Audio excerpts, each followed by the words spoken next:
Nibyo reka mbasuze kandi bifurize kugubwa neza mbone kubaha ikaze uyu munsi wa none tariki 26 z'ukwezi kwa kabiri mwaka wa 2026 tugarutse muri studio kuri micro ndi Bosco in Region Info tugiye kureba amwe makuru agezweho kugeza kuri saha maginga ngaya amakuru yemeza ko ibintu byamaze gufata indi ntera ku butaka bw'uburasirazuba bwa Repubulika Iharanira Demokarasi ya Kongo nyuma y'ibitero byagabwe bigahitana Lieutenant Colonel Uringoma wari usanzwe avugira mu twibarwanya 23 kuri rwa gisirikare ubu biravuga ko witwa General Sultan Emmanuel Makenga nyuma y'uko biri kwemezwa ko yaba yararusimbutse uyu mugabo ashobora kuba yamaze kugoterwa muri aka gace ka Rubaya.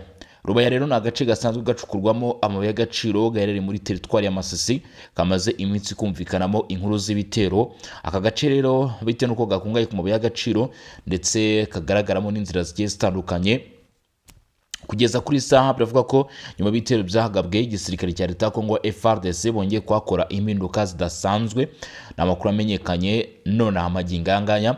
Aya makuru aragaragaza ko igisirikare cya leta Kongo FARDC kufatira n'abahanga bakomeye cyane mu bijyanye na technology ihambaye mu by'itumanaho bamaze gukuraho sinyari zatangaga itumanaho muri aka gace kose ka Rubaya konyine, kandi nicyo cyatangaje benshi cyangwa se cyatunguye benshi kuko biravuga ko uri kurenga Rubaya ukirenga ugahita ubona itumanaho cyangwa se network. Ibi byaba ari kubwiziye mpamvu aya makuru yose tugiye kuba twayinjiramo, ariko ku muntu utarakanda subscribe cyangwa se s'abone mubwira ko urimo uracikanwa, no ku muntu utaranyarukira muri group yacu ya WhatsApp ya Songa Mbere akaba ataranakanda subscribe kuri Barore TV urimo uracikanwa rwose bikore aka kanya. Kwamaze kubikora bravo, salute, ibitekerezo byanyu inyunganizi turaza kubyakira muri comment, ndetse kandi nanone dukomeza kubasaba kugenda musharinga amakuru yacu n'ibiganiro tugenda tubagezaho tutiriwe twizimba mu magambo cyangwa se tuvuga byinshi. Amakuru yamaze kuba yamenyekana avuga ku bijyanye n'urupfu n'inkuru yamaze kuba kimenya bose, ariko ikaba inkuru yagahinda ku mutwe wa 23. Nubwo bimeze gutyo rero igisirikare cya leta ya Kongo FARDC cyagiye gishinjwa n'umutwe wa 23 kugaba ibitero mu masaha y'ijoro ndetse no mu rukerera. Sibyo byonyine ntabwo byagarukiye aho, ubu inkuru ziri guturuka muri Repubulika Iharanira Demokarasi ya Kongo nta zindi nta kindi ziri kugarukaho. Izi nkuru ziragaruka ko ku makuru amaze kuba yamenyekana avuga ko ibitero birimo bigabwa noneho byahindutse ibitero bikomeye cyane byo ku rwego rwo hejuru. Ibi ariko icyo ugomba kubamenya, ntabwo ibitero bigabwa gutyo mu buryo burangaho gusa, ahubwo byamaze guhindura intambara iteguye cyane. Ubu amakuru atugezeho aravuga ko umujyi w'ubucukuzi bw'amabuye y'agaciro wa Rubaya waciweho imiyoboro y'itumanaho cyangwa se guhamagarana byose byamaze kuba byakurwaho. Ni agace kazwiho ubucukuzi bw'amabuye y'agaciro cyane kuva ku wa kabiri tariki 24 Gashyantare. Aka gace k'ubucukuzi bw'amabuye y'agaciro ka Rubaya gaherereye muri shoferi ya Bahunde muri territoire Masisi muri Kivu y'Amajyaruguru. Biravuga ko hari yakomeje kugabwa ibitero. Kugeza kuri ubu rero amakuru yamaze kuba yamenyekana aturuka ku bayobozi aravuga ko ikijyanye n'itumanaho cyamaze gushyirwa hasi. Ibigo byinshi by'itumanaho bya telefone ntago bikora, yaba Orange, Airtel ndetse n'izindi sosiyete zose zifashishwaga mu itumanaho ntabwo zirimo zirakora ku baturage batuye Rubaya ndetse n'abatari abaturage. Biratuma abaturage benshi ngo batabasha guhamagarana, koherezanya ubutumwa bugufi, gukoresha internet cyangwa se serivisi zo kohereza no kwakira amafaranga kuri telefone ibizwi cyane nka mobile money. Nkuko amakuru aturukaho aho biri kubera abitangaza ngo ikibazo cyagize ingaruka zikomeye ku bikorwa bya buri munsi by'abaturage.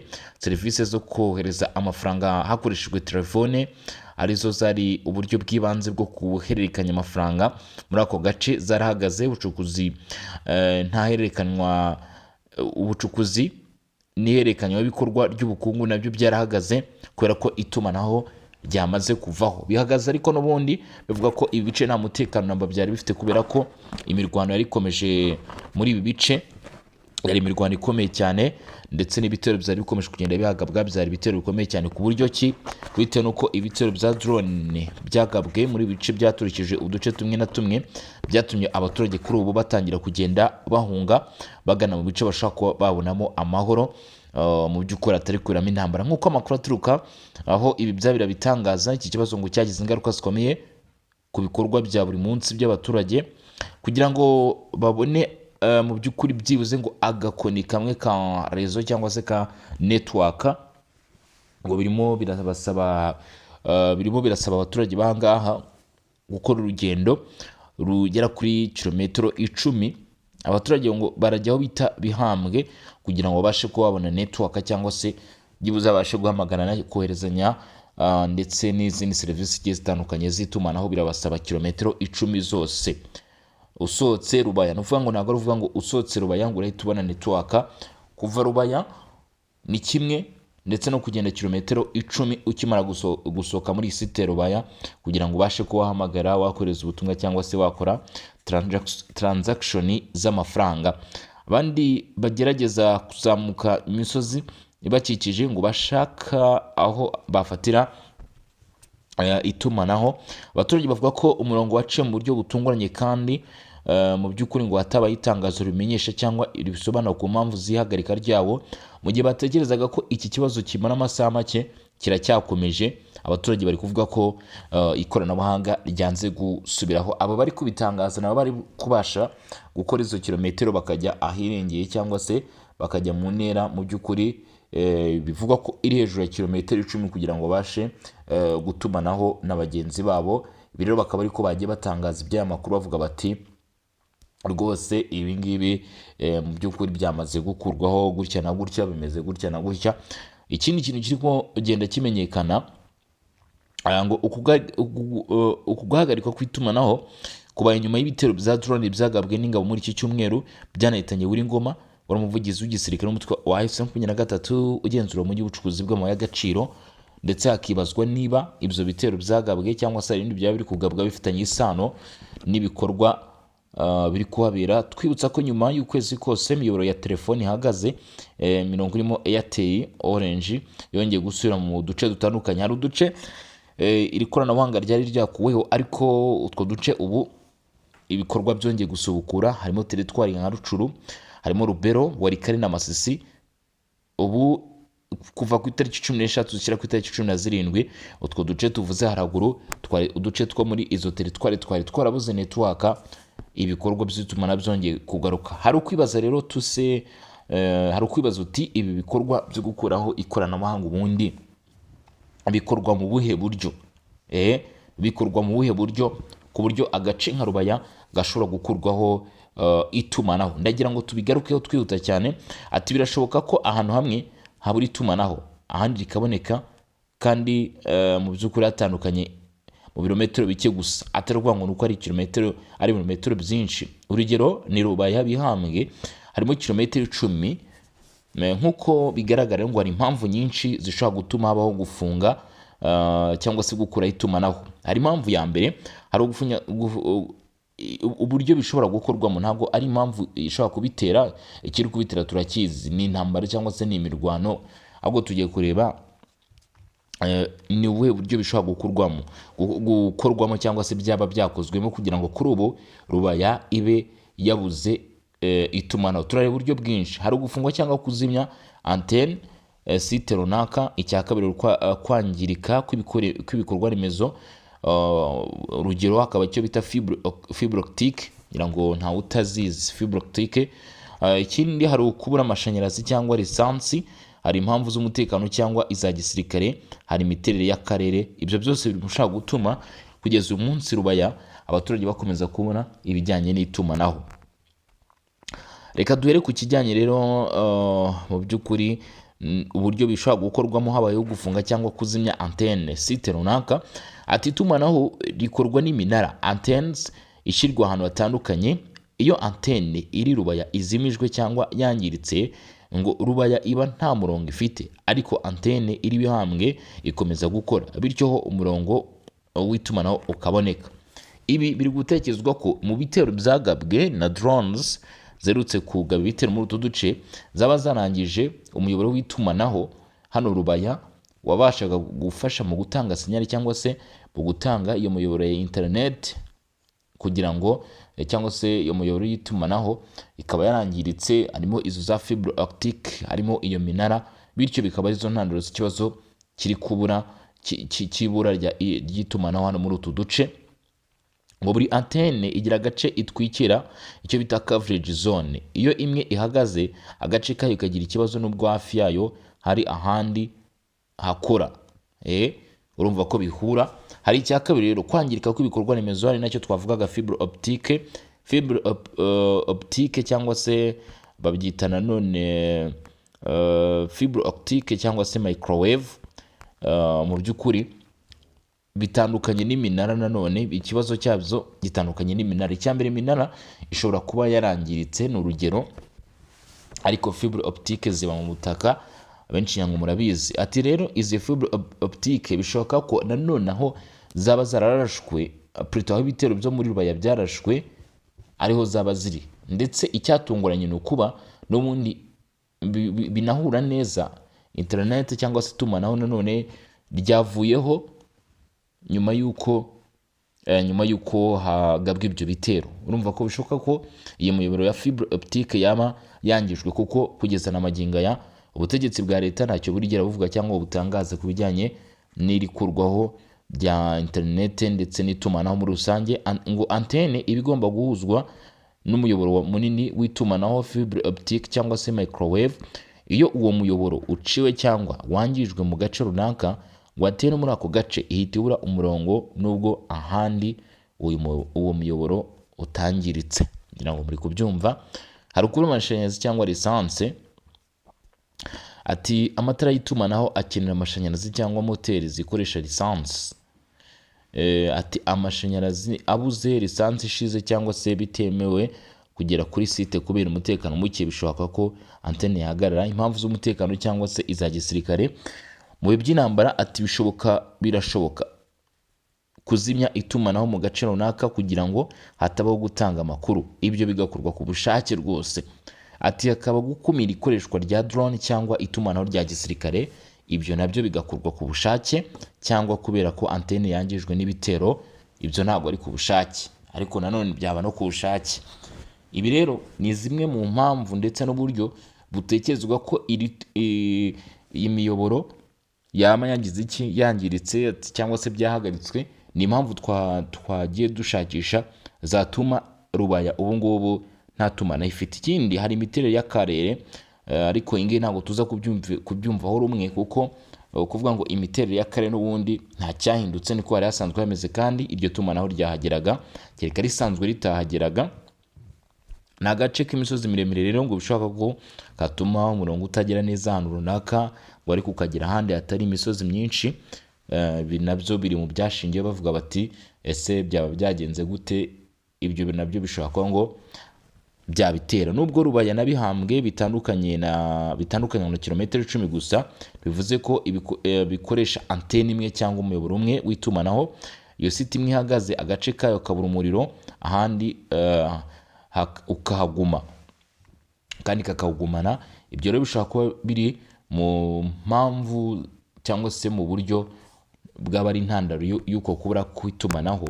Hagati aho ngaho hari impamvu twagarutse rero ku bijyanye no kuba mu bihe by'intambara bishobora gukorwa ku bushake, hakabaho kuzimya itumanaho mu gace runaka kugira ngo hatabaho gutanga amakuru. Tureba kuri iyo ngingo, tureba icyo twayivugaho. Hari kuzimya site antene ku rwego rwa operator. Ibyo byo byakorwa gute? Ibigo by'itumanaho bifite network operation center, icyo bita NOC, igenzura iminara yose. Bishobora kuzimya antene imwe cyangwa myinshi hifashishijwe systeme ya kure bizwi nka remote shutdown. Hari guhagarika serivisi za data gusa, internet, ariko guhamagara bikagumaho. Guhagarika burundu serivisi zose, voice, SMS, data n'ibindi byose bikorwa binyuze muri software igenzura ibikoresho bya radio, BTS, 4G, 5G nodes. Guhagarika icyitwa fibre optique cyangwa se microwave link cyangwa se backhaul. antene igomba guhuzwa n'umuyoboro munini w'itumanaho. Iyo fibre optique ifunzwe ku bushake cyangwa microwave link yagaritswe muri configuration nabyo byaba intandaro kugira ngo iyo site iburi umurongo nubwo antene yaba itazimye ku mugaragaro. Nuvuga ngo imiyoboro ya fibre optique ishobora kwangirika hasi mu butaka, antene igakomeza igakora nk'ibisanzwe, ariko kubera ko ya miyoboro yahaga umunara itumanaho mu buryo tutari buze gusobanura burebure, ugasanga umunara biragaragara kuri gukora utangiritse ariko hasi nyamara byangiritse. Hari icyo bita jamming cyangwa se kurizamo sinyari. Hari ibikoresho bya gisirikare bishobora kohereza imirasire radio interference ibangamira umurongo wa telefone, internet, GPS cyangwa se drones. Bya GPS byagiye binavugwa hano mu mujyi wa Goma. Ibi ntibizimya antene, ahubwo ngo bituma sinyari yayo itagera neza ku bantu, kuko bashyizwemo izindi sinyari izari zisanzwe zikayobywa cyangwa se zigakurwa. Ubwo rufungura serivisi ku rwego rwa internet. Ati abayobozi bashobora guteka guhagarika internet gusa ariko telefone zigakomeza gukora. Abayobozi bashaka gutegeka ko hagarara internet ariko telefone zigakomeza gukora. Iyi ni ingingo ugomba kumenya cyane, ikunzwe no kwifashishwa n'ibihugu birimo Uganda, Tanzania barayikoresheje, Kenya barayikoresheje. Akenshi aho usanga urubyiruko ruba rwiraye mu myigaragambyo, bakavuga bati amakuru ari kugenda kwirakwira kubera imbuga nkoranyambaga, WhatsApp n'izindi zitandukanye, atereka duhagarike internet ku buryo ki hatabaho gukoresha imbuga nkoranyambaga. Ibyo rero bishaka gukorwa bizwi nka internet shutdown cyangwa se filtering cyangwa se jamming. Hari guhagarika imbuga zimwe nka WhatsApp, Facebook, gukata traffic yose iva cyangwa ijya mu gace runaka, icyo bita IP blocking cyangwa se routing changes. Ibyo nabyo byakorwa, bikorwa ku rwego rwa internet service provider cyangwa se icyo bita core network routing. Gusiba cyangwa guhagarika simu mu gace runaka. Guhagarika simu kadi z'akarere runaka, icyo bita area based restrictions, nacyo cyakorwa bitewe gukoresha location based blocking ku rwego rwa core network. Hari kwangiza ibikoresho ibikoresho byubatsemo cyangwa se bikoreshwa n'icyo gikorwa remezo.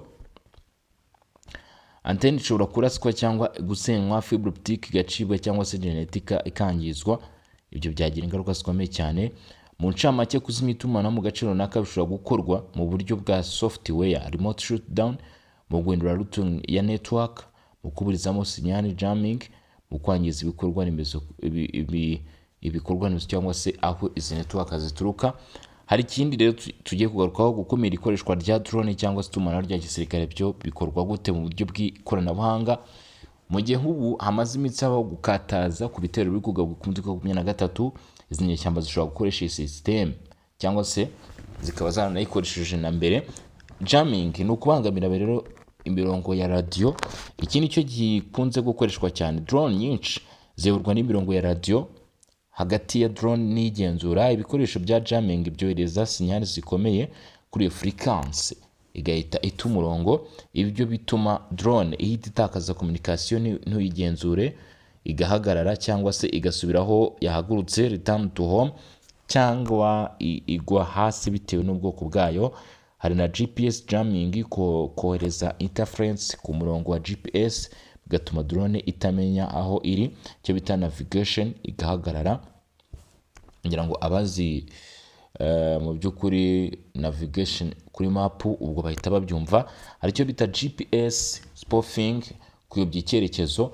Ahasi ubukangurambaga gusa, ahubwo bohereza apuritaho kubangamira gusa, ahubwo ngo bakoresha sinyari isa n'iya GPS ariko ari ibinyoma, ku buryo hashaka kubaho kuyigenderaho nyamara atari iyo. Drone ikibwira ko hari ahandi hantu.